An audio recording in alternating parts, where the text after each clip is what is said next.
ایک food for thought create کرے گی کہ بھائی جائیں جا کے اس قانون کو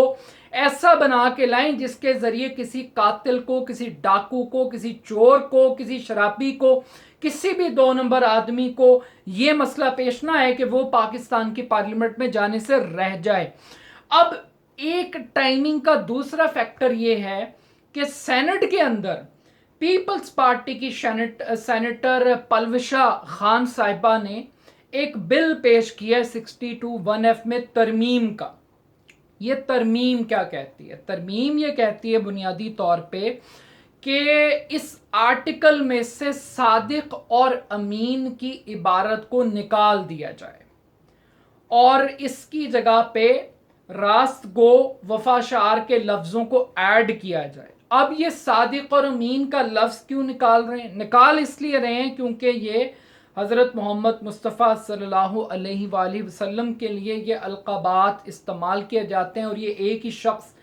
پوری دنیا کے اندر اس کرائیٹیریے پر پورا اترتا ہے اور وہ ان کی صلی اللہ علیہ وسلم کی ذات ہے، تو یہ اس تک محدود ہے معاملہ اور کوئی اور انسان اس کرائیٹیریے پر پورا نہیں اترتا۔ بڑی اچھی بات ہے، اس میں کوئی دو رائے نہیں ہے۔ یقیناً وہ اتنی بڑی ہستی اور اتنی بڑی شخصیت، اور یہ شاید صداقت اور امانت کے الفاظ بھی چھوٹے ہیں، مگر کتنی خوبصورت بات ہے کہ جہاں پر مافیا کو اپنی سہولت دیکھنی ہو، جہاں پر کرپشن کو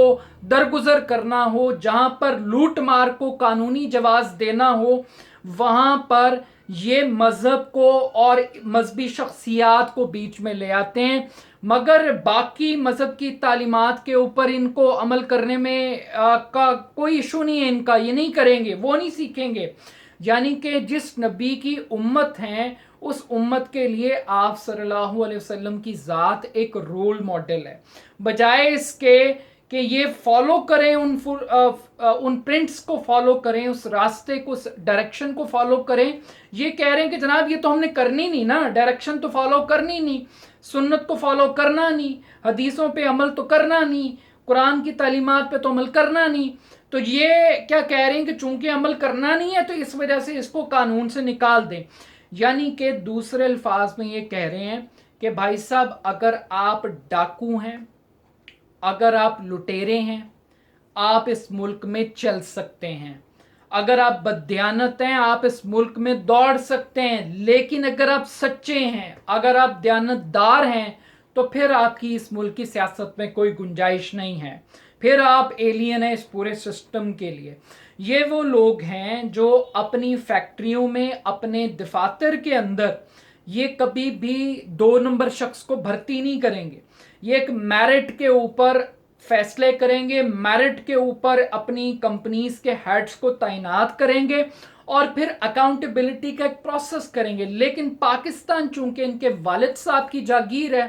تو یہاں کوئی اکاؤنٹیبلٹی نہیں، یہاں کسی قسم کا کوئی احتساب کا میکنزم نہیں ہے۔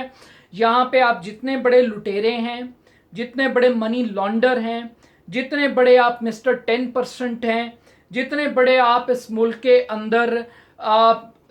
ہماری اگر آمدن سے زیادہ اثاثے ہیں، تو تم اس سے کیا، اگر اس نقطہ نظر پر آپ بلیو کرتے ہیں تو آپ ایک کامیاب سیاستدان ہیں اور آپ کے لیے سب کچھ ہے۔ اب اس پوری واردات کے اندر عمران خان صاحب کی جو پارٹی ہے،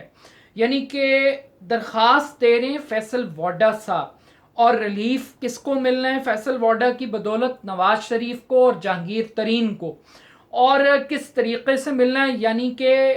درخواستیں ان کی ہیں، ریلیف ان کا ہے، اور اندر کھاتے ایک این آر او سائن ہو رہا ہے۔ اب این آر او کیسے سائن ہو رہا ہے؟ این آر او سائن اس طریقے سے ہو رہا ہے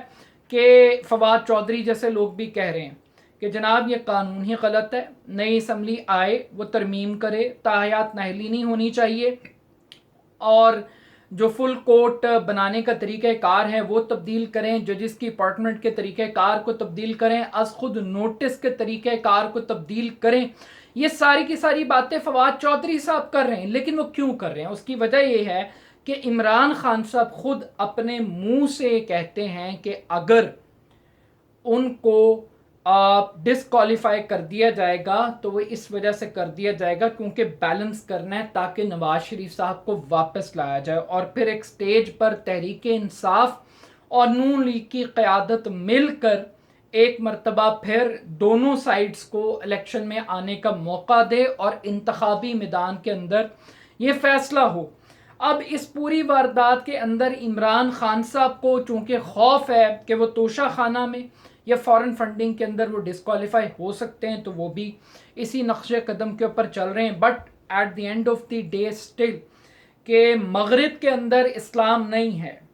مغرب کے اندر وہ کو مسلمان نہیں ہے, لیکن جتنی اسلامی اقدار ہیں کہ قیادت دیانتدار ہو, قیادت سچی ہو, قیادت میرٹ کے اوپر وہ وہاں فالو کیا جاتا ہے. اب حالت یہ ہے کہ آج مریم نواز وہ جشن منا رہی, انہیں پاسپورٹ مل گیا ہے اور وہ بہت سارے سوالات قوم سے پوچھ رہی ہیں کہ ان کا پاسپورٹ اتنا عرصہ کیوں رکھا گیا, لیکن وہ یہ نہیں بتا رہی کہ آج تک پیناما تو سازش تھا, مے فیئر کے فلیٹس بھی آپ کے ہیں, اپارٹمنٹس بھی آپ کے ہیں, لیکن آج تک ہمیں یہ نہیں پتا کہ یہ اپارٹمنٹس کن پیسوں سے خریدے گئے, اس کی منی ٹریل کیا ہے. کیوں؟ کیونکہ پاکستان کی عدلیہ اب ہمیں کہتی ہے کہ جو ملکیت کا حق رکھتا ہے اور تسلیم کرتا ہے, یہ اس کا کام نہیں ہے کہ وہ بتائے کہ یہ کیسے بنائے گئے, یہ کام احتساب کے اداروں کا ہے اور ان اداروں کا ہے جو ڈے ون سے بنے ہی روڑے اٹکانے کے لیے تھے, کرپشن کو منطقی انجام تک پہنچانے کے لیے ان اداروں کو نہیں بنایا گیا. باقی رہ گی بات کہ نواز شریف صاحب کی واپسی, اب وہ کلیم کر رہے ہیں کہ ایک درخواست کی مار ہے, تو اس سے آپ کو اندازہ ہو جانا چاہیے کہ این آر او کس لیول پر ہے اور کس سٹیج کے اوپر پاکستان کے اندر تاحیات نااہلی کو ختم کرنے کے حوالے سے بات چیت کی جا رہی ہے. اور ایک آخری بات میں ضرور کہنا بھی چاہتا ہوں کہ عمران خان صاحب کا لانگ مارچ ہے اور اس لانگ مارچ کے پیش نظر اب پاکستان کی فوج کو اور رینجرز کو اور باقی اداروں کو تقریباً 30,000 کے قریب سیکیورٹی اہلکار ہیں, ان کو اسلام آباد میں تعینات کیا جا رہا ہے, جو اس بات کا ثبوت ہے کہ اب عمران خان صاحب ایک فائنل راؤنڈ کی طرف بڑھنے کی کوشش کر رہے ہیں. اب وہ کس حد تک کامیاب ہوتے ہیں یہ تو آنے والا وقت ہی بتائے گا. But at the end of the day یہ جو تاحیات نااہلی کا قانون ہے, اس کو کالا قانون بنانے کی بنیادی وجہ یہ ہے کہ اس ملک کے ادارے کچھ کالے کرتوتوں والوں کو سفید کرنا چاہتے ہیں, اور یہ بہت سارے کالے دھن کو جس طریقے سے سفید کیا جاتا ہے بالکل اسی طریقے سے نااہلی کے قانون کو بھی کالا قانون کہہ کر سفید کرنے کی کوشش کی جا رہی ہے. اپنا فیڈ بیک مجھے ضرور دیجیے گا, میرے یوٹیوب چینل کو جگادوں کو ضرور سبسکرائب کیجیے گا. بہت شکریہ, اللہ حافظ.